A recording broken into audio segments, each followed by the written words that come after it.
أعلن الاتحاد الدولي لكرة القدم فيفا إلغاء ومنع أي أنشطة أو فعاليات ترويجية مرتبطة بدعم مجتمع المثليين ضمن البرنامج الرسمي للمباراة المرتقبة التي تجمع منتخبي مصر وإيران في الجولة الثالثة والأخيرة من منافسات المجموعة السبعة في بطولة كأس العالم 2026. وكشفت صحيفة لاكيب الفرنسية أن الاتحاد الدولي لكرة القدم فيفا رفض الارتباط بالمبادرة التي أطلقها منظمو مدينة سياتل لوصف مباراة مصر وإيران في كأس العالم 2026 بمباراة الفخر، مؤكدا أن هذه التسمية لا تمثل الاتحاد الدولي لكرة القدم فيفا.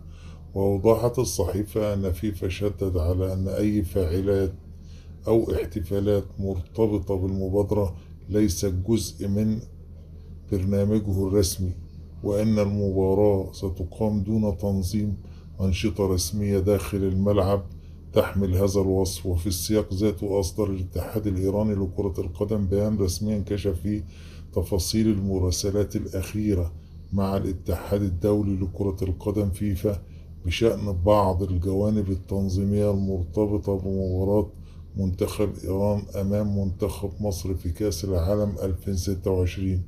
وأوضح بيان القسم الإعلاني للمنتخب الإيراني أن الاتحاد الإيراني عبر بشكل رسمي عن ملاحظاته ومخاوفه عبر سلسلة من الرسائل والاجتماعات مع فيفا في إطار التنسيق الخاص بالمواجهة المرتقبة.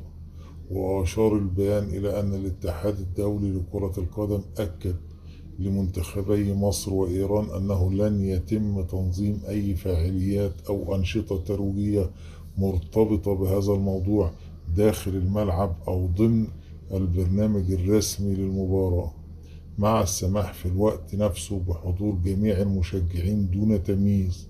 وأضاف البيان أن مصر وإيران تربطهما علاقات ثقافية ودينية مشتركة، مؤكدا أن هذا الموقف التي عبرت عنها الاتحادات تعكس قيما ومعتقدات متقاربة بين الشعبين.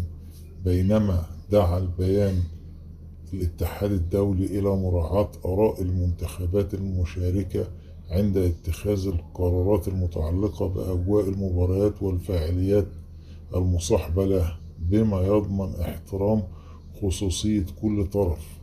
واختتم الاتحاد الإيراني بيانه بالإشارة إلى أن فيفا يدرك الموقف المشترك للجانبين، وقد التزم باتخاذ الإجراءات اللازمة لضمان عدم إقامة أي فعاليات أو أنشطة ترويجية داخل الملعب أو ضمن البيئة الرسمية للمباراة.